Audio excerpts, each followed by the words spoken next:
Hello, Veteran 0 Twin here, and welcome back. This is a new Let's Play.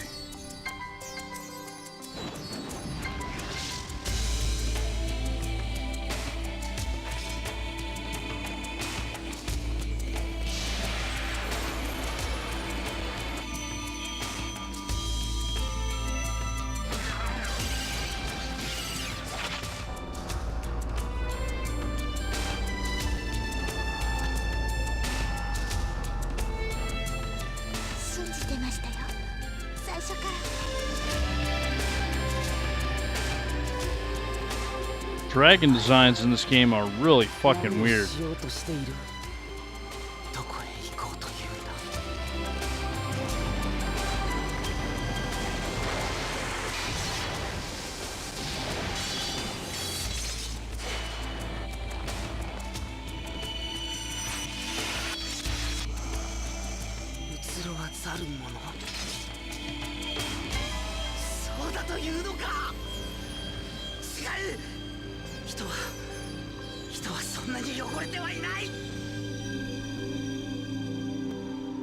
Yeah, they didn't bother translating the fucking voiceovers.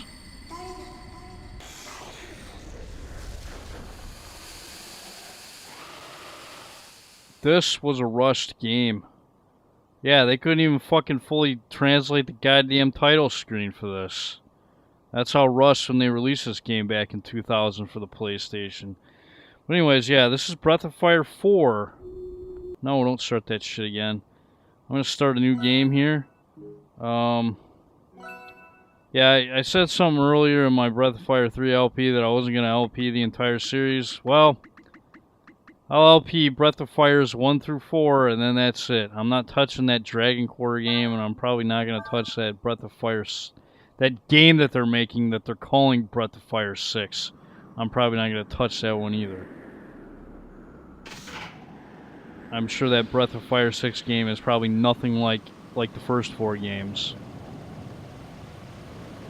Just like Dragon Quarter wasn't anything like the first 4 fucking games. So I'll just leave it at that. This game though, while not being my favorite, it's alright. It's pretty good. It's not bad. There's some stuff that I don't like about the plot. And there's stuff about the third game I really like better than this one, but all in all, this one's pretty good.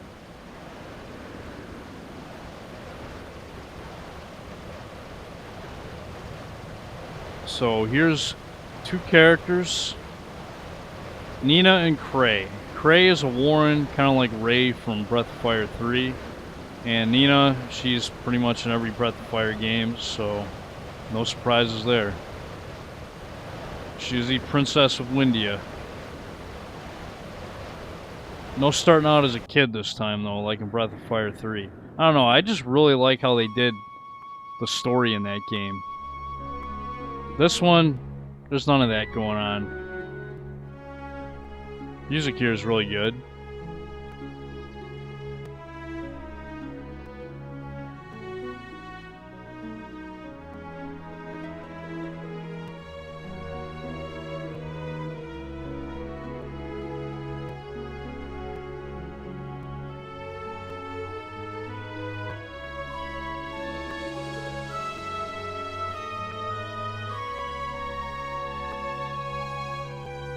If the sound is popping right now, I don't know what causes that.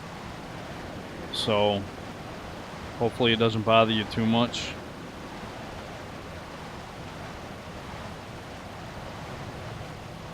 Or even if you heard it right there, I don't know, I hear popping in my headphones, so I'm assuming that you can probably hear it too.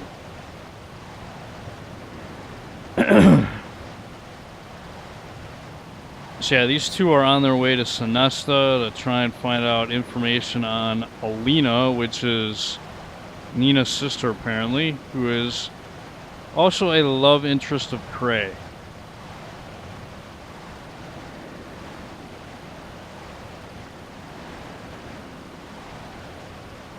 And yeah, we shouldn't be traveling around in the daytime. We learned that in Breath of Fire 3, right? A lot easier to move about at night. A lot safer, too. A lot less chance of heat stroke. Probably a hell of a lot less chance of... Holy shit! It's a giant flying... A dragon? I was gonna say a giant flying whale, but okay. Wow. That's not a dragon. Alright. Oh shit. Yeah, that's like a flying whale with a vagina mouth. It's got like a... I don't know, it kind of reminds me of those Zone Eaters from Final Fantasy VI.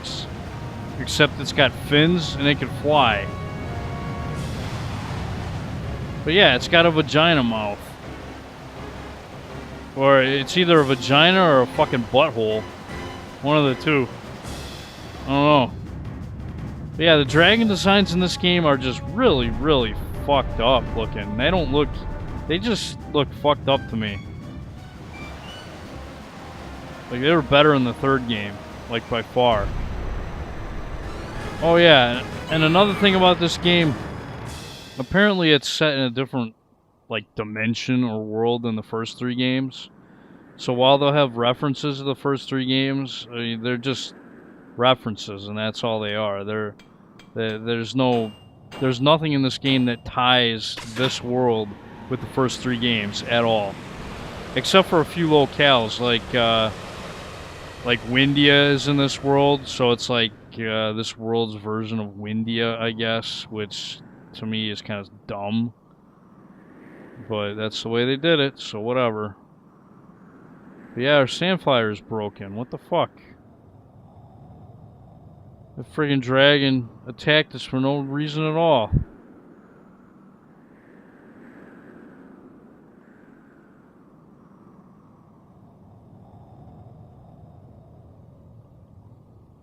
No rhyme or reason for that shit.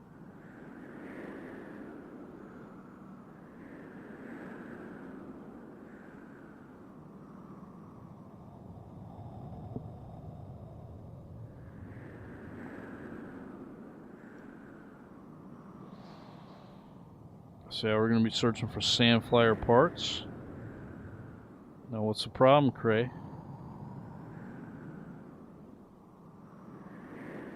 Oh, by bandits, of course. Those dirty bastards.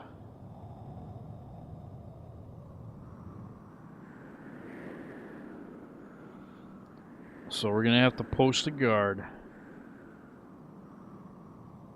Alright, Nina. You stay here and guard the Sandflyer. What? What? You're gonna go?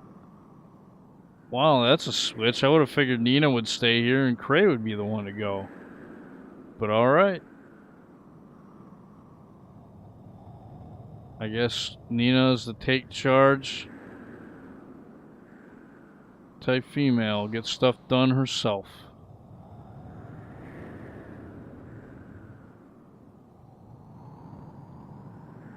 Which I have to admire. I'm not gonna lie. Let's see. If I remember right, there's a town called Sarai to the south of here. Good to know. You might be able to find some parts there.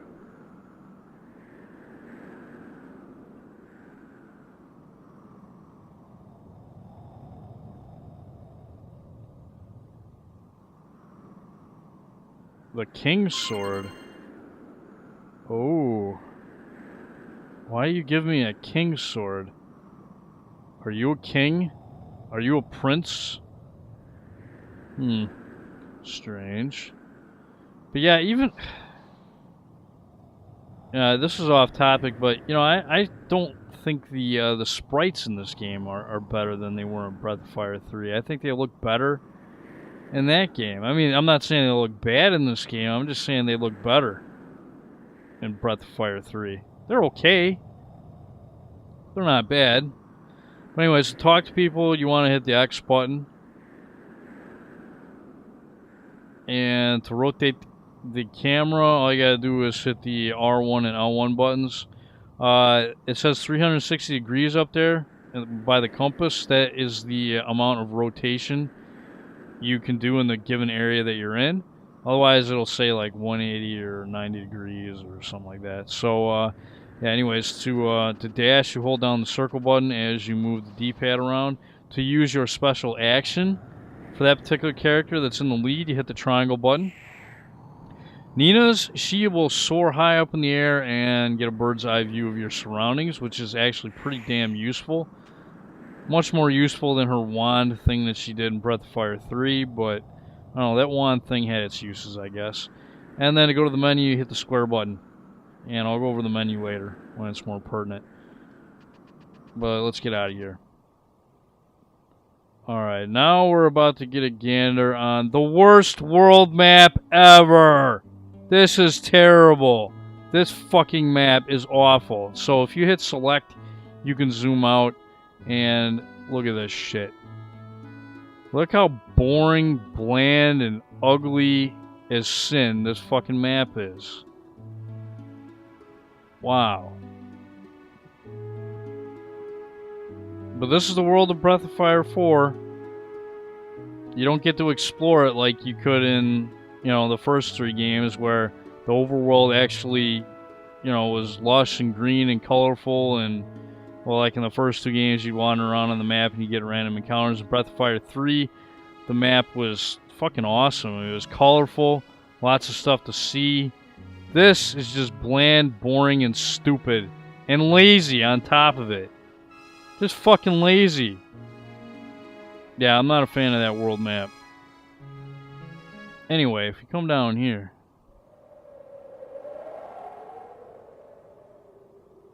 there is a merchant who is in a crater.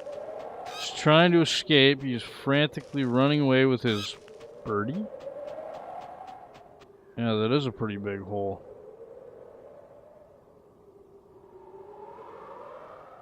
It's like a meteor struck or something, huh? Wow, nice job, Klutz.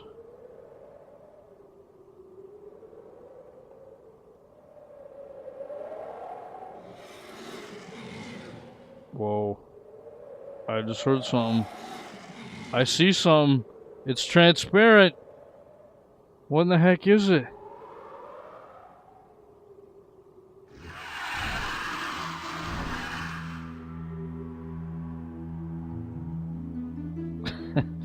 Again, the dragon designs in this game are just silly looking to me. They don't look good at all.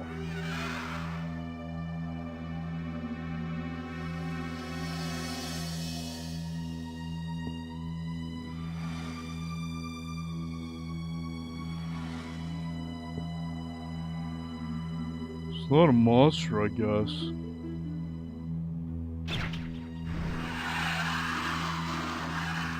Wow, nice wings.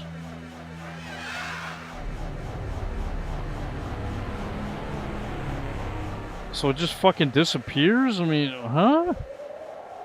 And then a dude appears? With blue hair. Guess who that could be, huh? A person who is completely buck naked! Yes! Video game nudity for the win. Come on, Nina, don't you want to look at his bits? You know you like it. Come on now.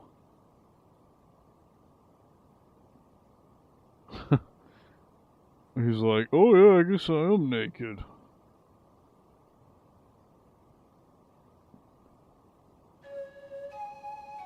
Great musical track here. This, I believe, is the Ryu theme, I guess. I mean, usually plays when something's happening with Ryu.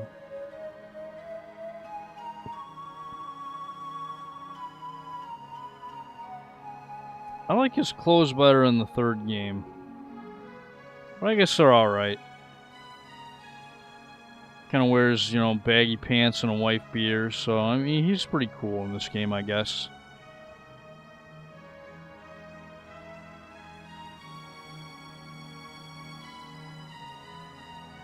Yeah, do you know anything about that strange dragon that had, like, fly wings. Kind of look like a dragonfly, I guess.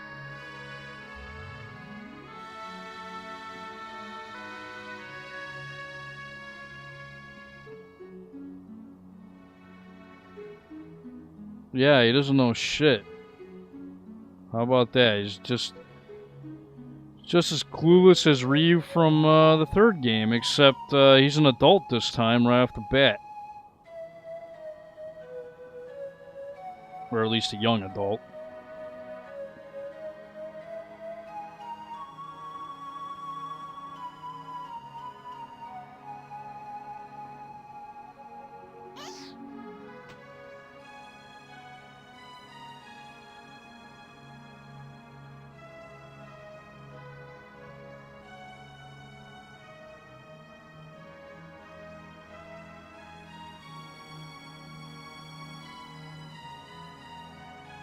He doesn't know.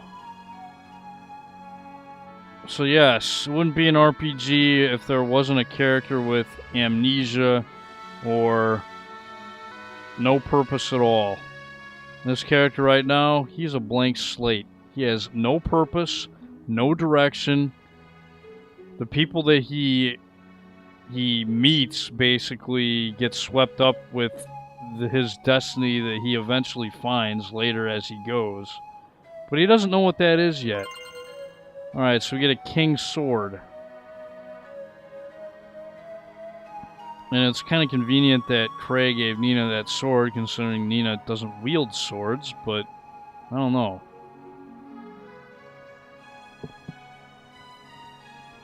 It's like he had this sixth sense that Nina would meet somebody that could actually wield swords. Amazing, huh?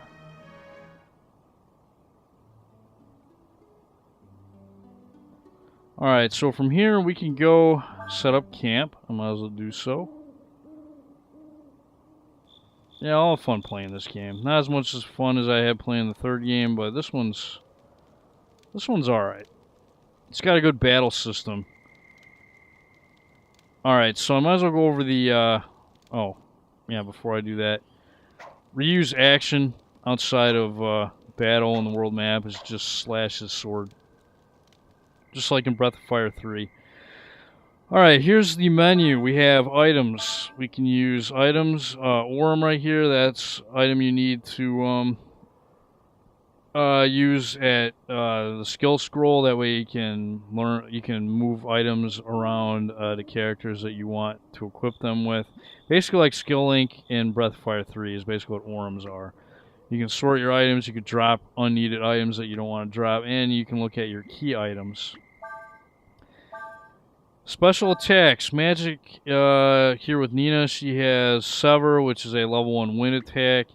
And I believe this is the only Breath of Fire game, well, at least out of the 4, where Nina gets healing magic. I think pretty much primarily in the first 3 games, all she gets is attack magic. So that's kind of nice, I guess. Ryu, he doesn't know any magic right now. So, yeah. Won't learn anything. Right, at least I can't remember if he learns anything. I think he might learn healing spells later. I can't remember if he does or not. But yeah, in this game, they simplify the equipment. You get a weapon, armor, and an accessory, and that's it. So, no shields, no headgear. Yeah, in Breath of Fire 3, you could have 2 accessories, so none of that in this game. Which is unfortunate. I don't like the way RPGs started simplifying that. They went away from more advanced equipment setups, it seems, as they went along, which I didn't like. But this is one of the games where they started doing that shit. Like Final Fantasy VII is the first RPG I remember playing where they actually did that shit, where they just completely nerfed the equipment. Alright, here's the status screen where you can look at your various stats. You got power, defense, agility, and wisdom. Power is your physical attack damage.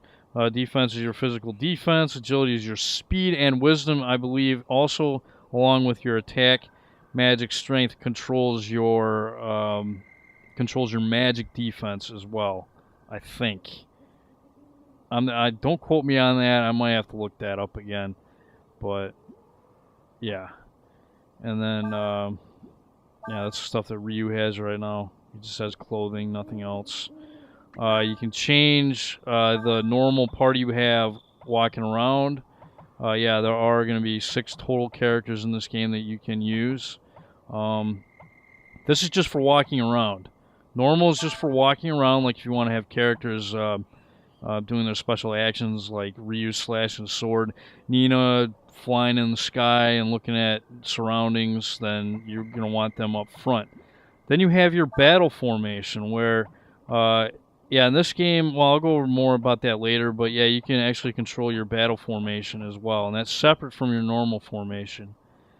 And then settings, you can change various options in the game, like background music, sound effects.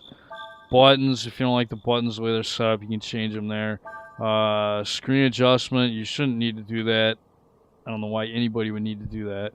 And then you can reset them back to all the default values if you so choose. And then you can save your game on the world map only. Under that, you have your time that you've been playing and your zenny, which is your currency in this game. So there you go.